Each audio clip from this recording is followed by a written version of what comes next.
Alors si vous avez suivi la tech ces derniers temps, vous savez bien qu'il y a une petite guéguerre qui se passe. Enfin, petite guéguerre, c'est la guerre totale jusqu'à l'annihilation complète entre Apple et Samsung. Et ils essayent toujours de se tirer un peu dans les pattes. On se dit, autant aller chez celui qui est le plus... juste qui fait le meilleur matériel en fait. Et justement, on est tombé sur ces petits trucs qui sont vraiment pas mal. Alors vous êtes prêts à découvrir ces superbes écouteurs qui ont un son merveilleux et que j'aurais tellement voulu aimer si j'avais pas été un peu verrouillé en dehors de leur écosystème. Alors on y va.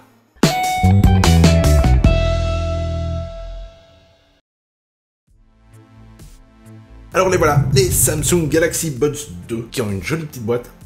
Alors ils ont un look assez incroyable parce que quand on les met dans l'oreille, ils sont super discrets. Et c'est pas comme ces anciens Bluetooth qui sortaient dans tous les sens et que justement on avait l'impression de ressembler à un homme de l'an 2020 tel qu'imaginé dans les années 90. On se dit qu'on va avoir des trucs un peu discrets. Et justement, là on a quelque chose qui est plutôt discret. Le look c'est plutôt important dans les écouteurs. Et justement, ceux-ci ont un look qui est vraiment super design. Déjà la petite boîte toute jolie, toute mimi, qui va glisser facilement dans la poche, qui va pouvoir se mettre un peu partout et qui a rien à envier à pas mal d'autres constructeurs. On va les retirer un petit peu pour mieux s'entendre. La petite boîte qui a un finish qui est plutôt premium quand même. On a l'impression d'avoir dans les mains quelque chose qui a été pensé pour avoir un bon bruit quand on le ferme, d'avoir quelque chose qui est plutôt bien pensé quand on veut juste la manipuler en fait, parce que c'est agréable et il y a pas mal de fonctionnalités, mais ça on en reparlera un peu dans les fonctionnalités justement.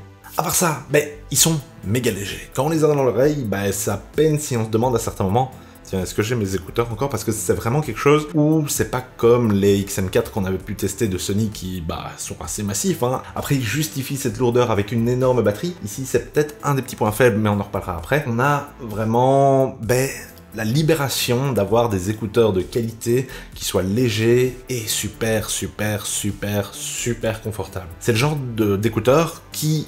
si leur touch n'était pas un tout petit peu trop sensible, serait pratique pour pouvoir se coucher dessus. Genre dans le lit ou quoi, si vous voulez mettre un peu de bruit blanc pour vous endormir, si vous avez beaucoup de bruit autour de vous, vous activez le noise cancelling avec une longue pression, et après, tous les bruits diminuent, et justement, ça va vous permettre d'avoir quelque chose de vachement plus calme.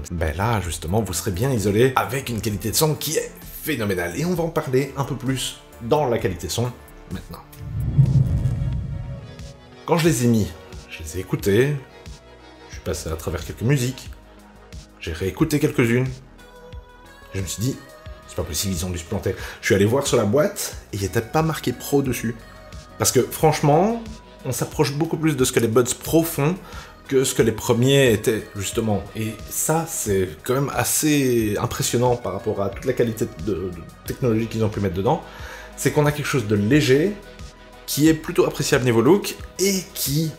un son merveilleux. Alors dedans, ils ont séparé un peu les drivers, les transducteurs, pour pouvoir avoir une séparation entre le woofer et les trebles. Avec leur audio computationnel qu'ils arrivent à faire, c'est quand on met les écouteurs, on n'a pas l'impression que le son vient de là, on a l'impression que le son vient de là, et ça c'est vraiment agréable, et c'est le genre de petit truc que normalement on peut aller chercher beaucoup plus cher pour pouvoir ressentir au niveau audio. Ici évidemment ils le font avec de la magie noire qu'ils arrivent à sortir de la qualité son qui est là-dedans et de la qualité de son qui vient des codecs qui sont connectés à ça, parce que bon, il y a du USB-C, du AAC et pas grand chose de plus. Ils arrivent à récupérer une partie du signal foireux et justement y rajouter du détail là où on pensait qu'il était perdu. Un petit test du micro. Voici un petit test des Samsung Galaxy Buds 2 et le micro avec le bruit. Un petit test des Samsung Galaxy Buds 2 sans le vent.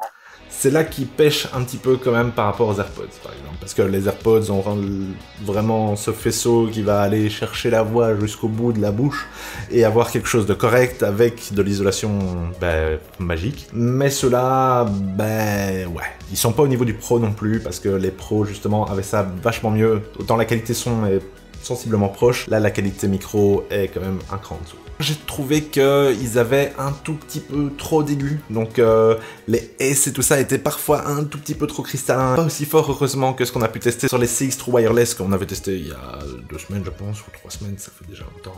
Non, on a fait la fête pour les 100 000. Moi je les trouve vraiment agréables à porter, même si on va arriver dans les fonctionnalités, j'aurais aimé pouvoir les régler sur un equalizer. Un petit Samsung. Alors voilà. Donc on est dans les fonctionnalités, et justement, c'est là qu'on arrive au petit truc foireux. Il y a une pomme sur mon smartphone. Et comme il y a une pomme sur mon smartphone, je peux pas utiliser ces écouteurs à 100%. Parce que, de 1, je peux pas reconfigurer les boutons pour faire autre chose que ce qu'ils font de base et qui, même si c'est suffisant, j'aurais aimé pouvoir régler le volume ou des trucs comme ça.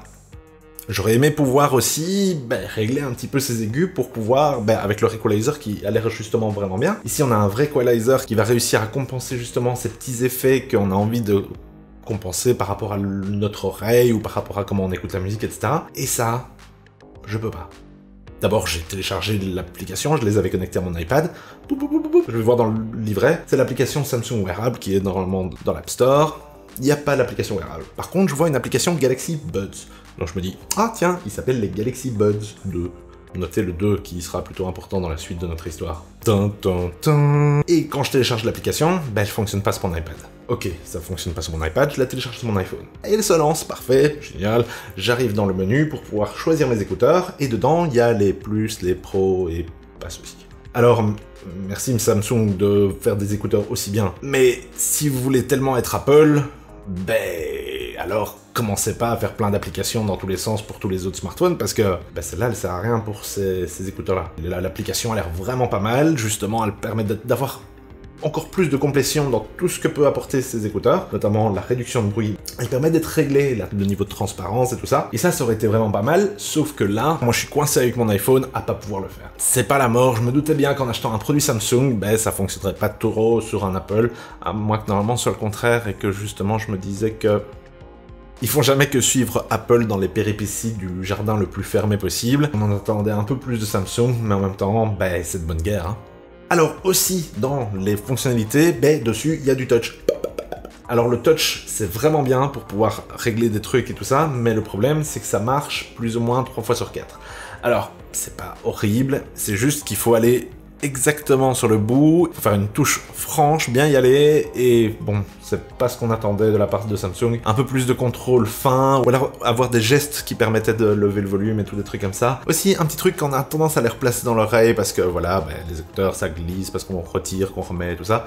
On a tendance aussi à appuyer sur le bouton pour justement remettre la lecture.